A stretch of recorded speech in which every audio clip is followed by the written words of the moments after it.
So Amar says, I'm considering applying for the TESOL certificate, but I'm not sure if it's really legit or all the fuss on the internet is just marketing. What do you think? Okay. So there's TEFL and there's TESOL. And to explain what these are certificates that you would get if you were going to teach English to others as a second language. Okay? So you want to become an English teacher. Okay? This kind of certificate in general, what's it for? Who should take it? Is it a scam? Well, the idea of these is real. Okay? So these are real things. But what you would have to be careful about would be maybe individual agencies offering it.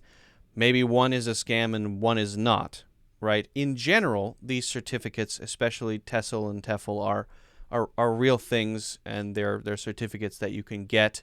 But there could be one company that's saying that they are that, which is actually a scam. So I can't say anything about specific agencies.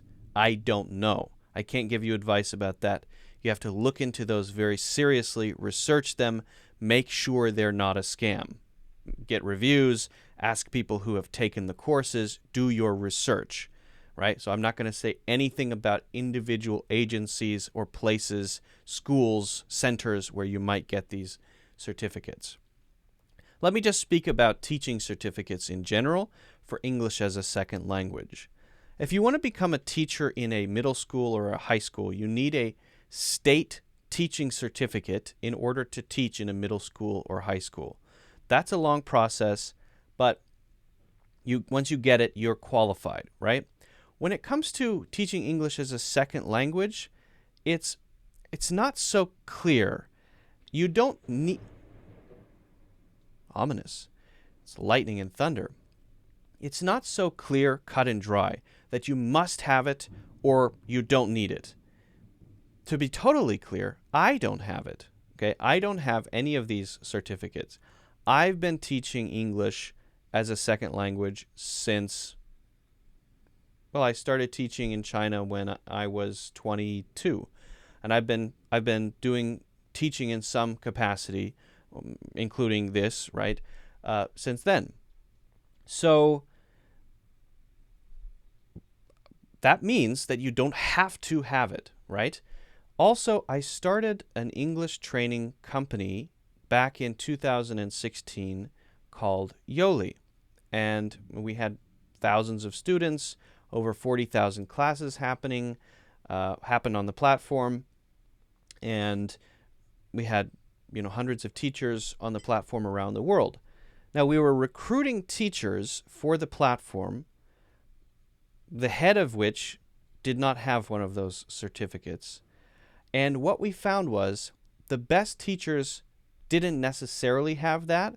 That didn't necessarily make them qualified to teach well on our platform. Not in general, but just specifically on the Yoli platform, we found that the things that made a good teacher were more than what certificate they had, was more about maybe they have the certificate, maybe they don't, but they have the qualities of a good teacher. They're able to explain things and notice things that maybe other people can't notice, and that takes practice, but it's also something about personality, and it's sort of a combination of characteristics. I believe, and I suppose I'm biased because I don't have one of these certificates, I've never been interested in getting one of these certificates. I believe that teaching English as a second language is something that is more about your personality and more about your interests and more about the practice that you do. And I believe that someone who gets a certificate to teach may learn a few things and pick up a few things, but won't necessarily become a good teacher, because to be a good teacher requires certain things about your personality. So if someone who's not a good teacher gets a TESOL or a TEFL certificate, that is not going to make them better, if that makes sense. And I found that absolutely 100% true hiring teachers around the world to teach on the Yoli platform.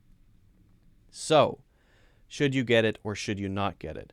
Well, it really depends on what you want to do, because some institutions, some companies that provide English as a second language training will require it. So my company did not require it. Yoli did not require that because we knew that that wasn't an important factor. Maybe they have it, maybe they don't. We don't care. How good are you, right? But some companies will say you must have this. So if you're aiming at a specific institution, I want to work at that center, and they have on their requirements, you must have this certificate. Okay, then you have to get it. If that's what you want to do and they require that, then you have to get one. Make sure you carefully research where you get it, right? But hey, those are the requirements. But as I said, I don't think that will necessarily make someone a better teacher. In my experience, they might give you a few useful tips, but it's not a prerequisite to becoming a good teacher. I think that that's more of a temperament, personality type of thing. And also, as I said, I don't have one. This is my job, right? I've been teaching English for a long time. I make my living teaching English, and I've never even for a half a second considered getting one of the certificates that they have. Just me. So hopefully that answers your question in a somewhat long way, but I hope that answers your question. I know it's a little bit biased, but that's my honest answer. Guys, if you haven't already done so, don't forget to hit the like button. Don't forget to subscribe, and also check out my full courses in the links in the description.